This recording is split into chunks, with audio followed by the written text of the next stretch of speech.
Sir কেমন আছেন? হ্যাঁ আছি ভালো। Good morning. কেমন আছেন আপনি? আমি তো ভালোই আছি। বলছি আপনার যে উদ্যোগ, এটা কেন, কবে থেকে আপনি শুরু করলেন বা কেনই বা শুরু করলেন? দেখুন, আমি ব্যক্তি জীবনে প্রথম পেশা ছিল শিক্ষকতা। এই শিক্ষকতা পেশায় গিয়ে যে কোনো এক দাদার মাধ্যমে আমার বাংলাদেশের পরিচয় হয়। উনি আমাকে এই মানবাধিকার বিষয়টি সম্বন্ধে একটু জানান। তো তখন থেকে আমি যে কোনো ওনাদের একটা সেমিনারে যাওয়ার পর এই মানবাধিকারে কাজ করার প্রতি আমার একটা আগ্রহ জানি। এরপর 2005 সাল থেকে আমি মানবাধিকারের বিভিন্ন প্রতিষ্ঠানে কাজ করেছি। কাজ করার প্রেক্ষাপটে অবশেষ 2021 সালে এই international human rights commission, ISRC, trust united nations affiliated, জাতিসংঘের যে অধিভুক্ত প্রতিষ্ঠান, অনেক দুঃসহ চেষ্টা, অনেক কষ্টের পরে আমি বাংলাদেশে এটাকে প্রতিষ্ঠিত করেছি। এরপরে সার্কভুক্ত বিভিন্ন দেশে কাজ করার জন্য আমি উদ্যোগ নিয়েছি। এর মধ্যে ইন্ডিয়াতে আমি আহ্বান জানাই। ইন্ডিয়াতে অ্যাডভোকেট সুমিত বাগচি মহোদয়ের সাথে আমার পরিচয় হয়। ওনাকে আমি জানাই যে দাদা, ইন্ডিয়াতে কাজ করতে গেলে প্রতিষ্ঠানের এরকম একটা ডিট করতে হবে, একটা নাম্বার লাগবে, প্রত্যেকটা দেশে এটা লাগে, নাহলে এটা পারমিশন হবে না। সরকারি অনুমতি ছাড়া তো আর আপনি কোনো দেশে কাজ করতে পারেন না। আপনি যত বড়ই বিশ্বের প্রতি বড় প্রতিষ্ঠান হন, যে দেশে কাজ করবেন সে দেশের গভর্নমেন্টের একটা ন্যূনতম কোনো ছাড়পত্র লাগবে। তখন বললো ঠিক আছে দাদা, তাহলে আপনি আমার কাছে সঠিক পেপারস পাঠান, আমি বিষয়টা দেখতেছি। যাক, অনেক জল্পনা কল্পনার পরে, অনেক চেষ্টার পরে উনি সফল হয়েছেন এই কাজে। আর তখন থেকে একটা উদ্যোগ নিয়েছি যে ভারতবর্ষের আমরা প্রত্যেকটি অঙ্গরাজ্যে, শুধু পশ্চিমবঙ্গ না, প্রত্যেকটি অঙ্গরাজ্যে আমরা মানবাধিকার বিষয়ে কাজ করব, মানুষের অধিকার নিয়ে কাজ করব। নারী নির্যাতিত হলে তার বিরুদ্ধে আমরা প্রতিবাদ করব, তাকে সঠিক বিচার পাওয়ার জন্য আমরা আইনের প্রেক্ষাপটে যা কিছু করতে হয় তাই করব। আমরা নিম্ন কোর্ট থেকে উচ্চ কোর্ট যেখানে যেতে হয়, বিচার বিভাগ, প্রশাসনিক দপ্তর, সরকারের যে কোনো অফিস আদালত, মানববন্ধন, সেমিনার, আলোচনা সভা, সমাবেশ, যা করতে হয় আমরা করব মানুষের অধিকার বাস্তবায়নের ক্ষেত্রে। আমরা সমাজে পিছিয়ে পড়া মানুষ, যারা ন্যূনতম খেয়ে পরে বাঁচবে, দুই বেলা দুইটা ভাত খেয়ে, ডাল ভাত খেয়ে বাঁচবে, এই ধরনের কিছু ব্যক্তির জন্য কিছু আমরা করতে চাই। যারা সারাদিন শেষে যায়, 3 বেলায় একবারও তার মুখে অন্ন জোগায়, আমরা তাদের জন্য কিছু করতে চাই। আমরা এই সমাজের পিছিয়ে পড়া অসহায় হত দরিদ্র সন্তানদের জন্য কিছু করতে চাই। দেখুন, আপনি আজকে আবির্ভাব টিভির একজন জার্নালিস্ট, আপনি অনেক, আমার জানা মতে যে ক্যালকাটার বুকে এই টিভি চ্যানেলটা অন্যতম একটা জায়গায় পৌঁছে যাচ্ছে এবং বিভিন্ন সম্প্রচার, বিভিন্ন অনুষ্ঠান তারা প্রচার করতেছে। যেখানে অন্যায় হচ্ছে সেখানে তারা ছুটে যাচ্ছে আবির্ভাব টিভির সাংবাদিকেরা। এবং আমি কিছুদিন আগে আমার মোবাইলে একটা পেয়েছি, ছবি পেয়েছি, এই ভোট কেন্দ্রকে করে নিয়ে দলীয়দের মধ্যে, বিজেপি টিএমসিদের মধ্যে একটা হচ্ছে। সেখানে দেখলাম যে প্রশাসনিক দপ্তর থেকে, হয়তো যাকে ধরেছে সে হয়তো কোনো নেতা টাইপের লোক হবে, তাকে মনে করেন যে এইভাবে কলার ধরে টেনে হিসড়ে তাকে নিয়ে যাচ্ছে, যায় গাড়িতে উঠাচ্ছে, সে উঠবে না, 4-5 জন, Indian West Bengal police with Indian আর্মিও মনে হয় সম্ভবত, আমি আসলে এই তারা সহ তাদেরকে টেনে ইসলে অনেকটা অবশেষে উঠিয়ে ছাড়ছে। অন্তত 10-15 মিনিট চেষ্টা করার পরে উঠিয়ে ওখানে গেটে ওকে লক করে আটকে দিয়েছে। এই যে দেখুন, এই ধরনের মানুষের উপর নির্যাতন হচ্ছে প্রশাসন থেকে। আর এই নির্যাতনের বিষয়গুলো আপনারা যে আবির্ভাব টিভির জার্নালিস্টেরা তুলে ধরতেছেন, এর জন্য আমি খুব আনন্দিত। আমি অভিনন্দন জানাই আবির্ভাব টিভির সকল সাংবাদিককে এবং আবির্ভাব টিভির যিনি প্রধান, যিনি চেয়ারম্যান মহোদয়, যিনি এটার রূপকার, যিনি প্রতিষ্ঠিত করেছেন এই চ্যানেলটি, সেই ভদ্র মহোদয়কেও আমি অভিনন্দন জানাই। আরো একটা কথা আমি বলতে চাচ্ছি, ভারতবর্ষ 1757 সালে 23শে জুন যখন পলাশির প্রান্তরে নবাব সিরাজউদ্দৌলার সাথে ব্রিটিশ ইস্ট ইন্ডিয়া কোম্পানির একটি যুদ্ধ সংঘটিত হয়, সেই থেকে একটা বিষয় কিন্তু আমাদের তুলে আসে যে আমার বাংলা মায়ের এই সন্তানেরা এবং সেই বাংলা উড়িষ্যার শেষ নবাব সিরাজউদ্দৌলা পরাজিত হওয়ার পিছনে মূল একটা কারণ ছিল, সেটা হলো মির্জাফরি করা। মীর জাফর আলী খান, তার নাম হচ্ছে মীর জাফর আলী খান। আমি মুর্শিদাবাদে গিয়েছিলাম। মীর জাফর আলী খানের একজন দৈত্র বলতে 5ম না 7ম বংশধর তারা। উনি ক্যালকাটা ইউনিভার্সিটির সাবেক মনে হয় প্রভাষক হতে পারে, উনি করেছেন, এলপিআর এ গেছেন, ডিরেক্টর করেছেন। ওনার সঙ্গে আমি দেখা করেছিলাম। আমার সঙ্গে বাংলাদেশের ছালাউদ্দিন সুমনদা ছিল। উনি প্রথমে দেখা দেবে না, তারপর অনেক রিকোয়েস্ট পর দেখা করার পর সে আমাকে একটা কথা বলেছিল, আমি আজকে কলকাতার এই আবির্ভাব টিভিতে আমার এই গোপন আকাঙ্ক্ষাটাকে আমি বলতে চাই, অনেকদিন তো আমার মনের মধ্যে জমানো, যে তিনি বলেছিলেন যে আমার পূর্বপুরুষ মীর জাফর আলী খান, আমরা মির্জাফর মির্জাফর বলি, ফুল নামটা হচ্ছে মীর জাফর আলী খান। এই মীর জাফর আলী খান মির্জাফর না, প্রথম মির্জাফর হচ্ছে নওয়াব আলীবর্দী খান। উনি বলেছিলেন প্রথম মির্জাফর তো নওয়াব আলীবর্দী খান। সারফরাজকে কে খুন করেছিল গিরিয়ার যুদ্ধে? ভাগীরথী নদীর তীরে যে গিরিয়ার যুদ্ধ হয়, যে সারফরাজ খুন হয়েছিল নবাব মুর্শিদ কুলি খানের নাতি, তাকে কে খুন করেছিল? তাকে কোনো বর্গীরা খুন করে নাই, তাকে খুন করেছিল নবাব আলীবর্দী খান। আর সেখানেই সহযোগিতা করেছিল আমার পূর্বপুরুষ মীর জাফর আলী খান এবং তার বাবা। সেখানে কথা ছিল যে আপনি যদি যখন সরফরাজ থাকবে না, আপনি আপনি নবাব হবেন, আপনি নবাব হবেন। এর পরবর্তীতে যায় হবে মীর জাফর আলী খানের বাবা, এরপর হবে মীর জাফর। সিরাজউদ্দৌলা তো কোনো যোদ্ধাই না, সিরাজউদ্দৌলা তো কোনো না। হঠাৎ করে আমার ইয়াকেরা পূর্বপুরুষেরা দুই বোন, ওয়াসিটি বেগম আর আমেনা বেগম। ওয়াসিটি বেগমের ছেলে হচ্ছে মীর জাফর আলী খান, আর আমেনা বেগমের ছেলে হচ্ছে নবাব সিরাজউদ্দৌলা। তাহলে ওই রাজ দরবারের কিন্তু একমাত্র নবাবের যে মন্ত্রী ছিলেন তিনি হচ্ছেন মীর জাফর আলী খান, আর সে একমাত্র যোদ্ধা। সেই যোদ্ধার কারণেই কিন্তু সকল সহযোগিতা করে আজকে নবাব আলীবর্দী খান সেই একজন মুর্শিদ কুলি খান, যার নামে মুর্শিদাবাদের পূর্ব নাম ছিল মাকসুদাবাদ। এই মুর্শিদ কুলি খানের নাম অনুসারে আজকে আমাদের ওই জায়গাটার নাম হচ্ছে মুর্শিদাবাদ। এবং যতদিন পর্যন্ত এই মুর্শিদাবাদের নবাব মুর্শিদ কুলি খান ছিল, ওই যে একটা আমরা পড়া পড়েছি, খোকা ঘুমালো পাড়া জুড়ালো, বর্গি এলো দেশে, বুলবুলিতে ধান খেয়েছে, খাজনা দিব কিসে আছে। আমি যদি আজকে একটা তার আওতায়, তার ওই ওখানকার একজন গোমস্তা, আগেকার দিনে গোমস্তা বলা হতো ম্যানেজার থেকে, এখন যে বলা হয় ম্যানেজার, আগেকার দিনে জমিদারদের ছিল গোমস্তা। হ্যাঁ, ম্যানেজার আমরা এখন বলি ম্যানেজার, যে বাড়ির ম্যানেজার হোক, আর তখন তাদেরকে বলা হতো গোমস্তা। তাদের বিভিন্ন জায়গা জমি সম্পত্তি, জমিদারদের নবাবদের, তারা ওই কাজগুলো করতো। দেখুন, আমি একজন গোমস্তা হয় যদি আবির্ভাব টিভির ওই সাংবাদিক মহোদয়ের পিতা এত বড় সম্পদশালী ব্যক্তি, সম্মানীয় ব্যক্তি, সেখানে যে তাকে খুন করে যদি ওই সম্পত্তি দখল করি, আমার সৃষ্টিকর্তা আমাকে বেশিক্ষণ আমাকে ওই চেয়ারে রাখবে না। কারণ ওটা অন্যায়ের সম্পদ, ওটার ন্যায্য অধিকার আমার না, ওটা ওনার পিতার সম্পদ, উনি রাখবে। এই কারণে নবাব আলীবর্দী খান, আমি বলতে চাই নবাব আলীবর্দী খান সেই মুর্শিদাবাদের নবাব মুর্শিদ কুলি খানের নাতি সরফরাজকে অন্যায় ভাবে তাকে মারে দিয়ে আসে। নবাবের স্ত্রীকে, মুর্শিদ কুলি খানের স্ত্রীকে মিথ্যা কথা বলেছিল এবং বলেছিল আম্মা আপনি যা যতদিন আছেন পৃথিবীতে আপনি যেভাবে বলবেন ওভাবে এই রাজ দরবার চলবে, মুখেই শুধু বলেছিল সে সময়, তারপরে তাকেও কোনো মূল্যায়ন রাখে নাই। দেখুন, এই কারণে সৃষ্টিকর্তার হুকুম হয়েছে সেই 41 সালের সেই ঘটনার পর থেকে 1956 সাল, দীর্ঘ প্রায় 16 বছর পর্যন্ত নবাব আলীবর্দী খান ছিল।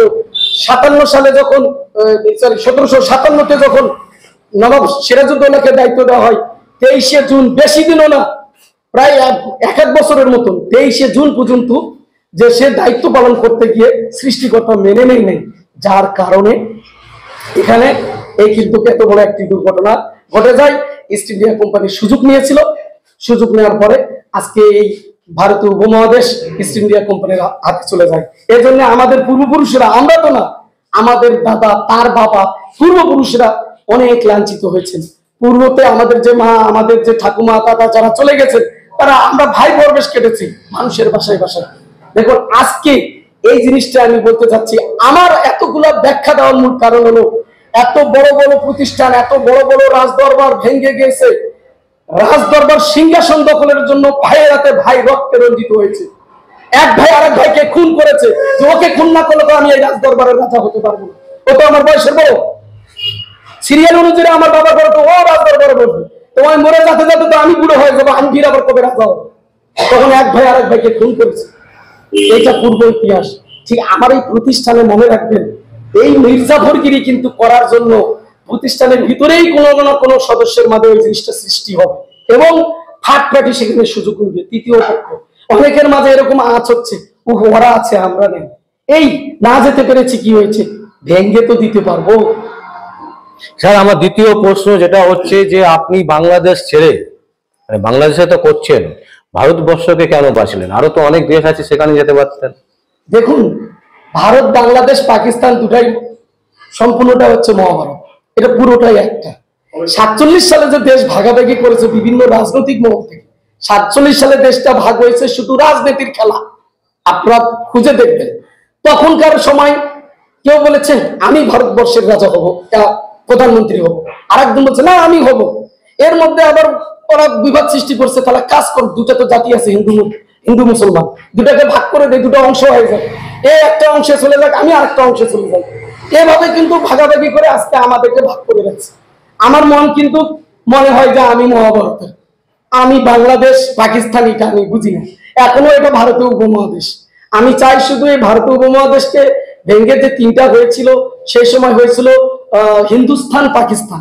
হিন্দুস্তান ছিল ভারত, আর পাকিস্তান ছিল আপনার পূর্ব পাকিস্তান ছিল আমাদের ওই পূর্ব বাংলা, পশ্চিম পাকিস্তান তো আছে এখনো।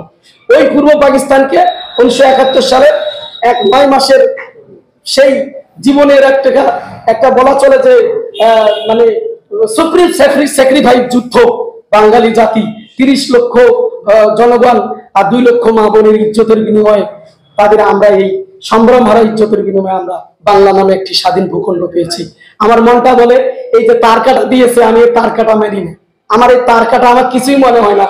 এখন একটা দেশের সাংবিধানিক আইন মানতে হবে, বিধায় আমি পাসপোর্ট করে দেশে ঢুকি, নাহলে আমি যদি অন্যভাবে ঢুকে যাই তাহলে তো আমাকে পরে পাসপোর্টও দেবো না, এমনকি প্রশাসন থেকে আমাকে অ্যাটাক করে আমাকে জেলেও পাঠাতে হবে। তাই প্রত্যেকটা দেশে আইন তো আমাকে মানতে হবে। যেহেতু আমি international human rights commission applied United nation, এই কমিশনের আমি যেহেতু ভারত বাংলাদেশ 2 দেশের যৌথ কমিটির একজন চেয়ারম্যান, আগামীতে আমাদের সার্বভৌম এক্সিকিউটিভ কমিটি গঠন হচ্ছে, সেই কমিটিতে আমি দায়িত্ব নেব। শুধু সুদূরবর্তী ভারত না, সার্কভুক্ত যে 7টি দেশ, এখন আরেকটা হয়েছে আফগানিস্তান, যে বাংলাদেশ, ভারত, পাকিস্তান, নেপাল, ভুটান, শ্রীলঙ্কা, মালদ্বীপ, আফগানিস্তান, 8টি দেশ। 8টি দেশকে মিলে আমরা আগামীতে খুব তাড়াতাড়ি আমরা একটা কমিটি গঠন করতে যাচ্ছি। প্রত্যেক দেশে আমাদের ব্রাঞ্চ থাকবে, প্রত্যেক দেশে আমরা অসহায় পিছিয়ে পড়া হতদরিদ্র মানুষের জন্য কাজ করব। আমরা আমাদের যারা পিছিয়ে পড়া শিশু সন্তান আছে, যারা টাকার অভাবে পড়ালেখা করতে পারতেছে না, তাদের জন্য আমরা পড়ালেখার ব্যবস্থা করব, শিক্ষা প্রতিষ্ঠান খুলব, পুনর্বাসনের ব্যবস্থা করব। এটা আমার দৃঢ় প্রত্যয়, এটা আমার আশা, এটা আমার আত্মত্যাগ। আমি চাই এখানে আমি বিলীন করতে। আমি আমার জীবনে এখন আর কোনো কিচ্ছু চাই না। আমাকে আল্লাহ যেটুকুই দিয়েছে আমি ডাল ভাত খেয়ে বেঁচে থাকি। আমি শুধু চাই মানুষের জন্য কিছু করব, কিছু করতে চাই। পৃথিবী থেকে চলে যাওয়ার পরেও যেন আমার এই স্মৃতিটুকু 100 বছর কিংবা তারও বেশি ধরে মানুষ বলে যায় যে একজন মানবদরদী, মানবতার ফেরিওয়ালা ছিলেন, তিনি জনাব আনন্দমোহন সরকার। ব্যক্তিটি বাংলাদেশের পূর্ব দিনাজপুর জেলার ফুলবাড়ি থানার 4 নম্বর বেদদিঘি ইউনিয়ন নন্দীগ্রাম নামে একটি গ্রামে জন্মগ্রহণ করেছিলেন।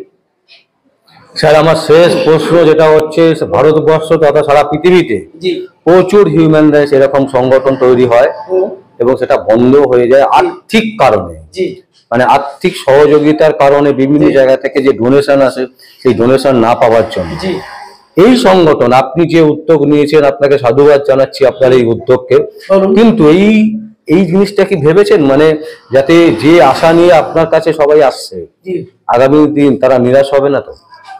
ধন্যবাদ আপনাকে। এই প্রশ্নটা আপনি আমাকে করাতে আমি খুশি হয়েছি, কারণ আমি যদি আপনি প্রশ্নটা না করতেন এটা অপশনে চলে যাইতো। সেটা হচ্ছে কি যে আমি যেটা চিন্তা করি, আমি মুসলিম, তো আমার মুসলমান দিনের নবী হযরত মুহাম্মদ মুস্তাফা সাল্লাল্লাহু আলাইহি সাল্লাম, ওনার যে ফুল নামটা আমি বললাম, আমরা বলি হযরত মুহাম্মদ সাল্লাল্লাহু আলাইহি সাল্লাম, ওনার পুরো নামটা হচ্ছে হযরত মুহাম্মদ মুস্তাফা সাল্লাল্লাহু আলাইহি সাল্লাম। উনি কিন্তু দিনের নবী। পৃথিবীতে আমার ইসলাম ধর্মের গ্রন্থে বলা আছে একমাত্র আমার সৃষ্টিকর্তা আসমান জমিন যাহা কিছু সৃষ্টি করছে সর্বপ্রথম তাকে সৃষ্টি করেছে।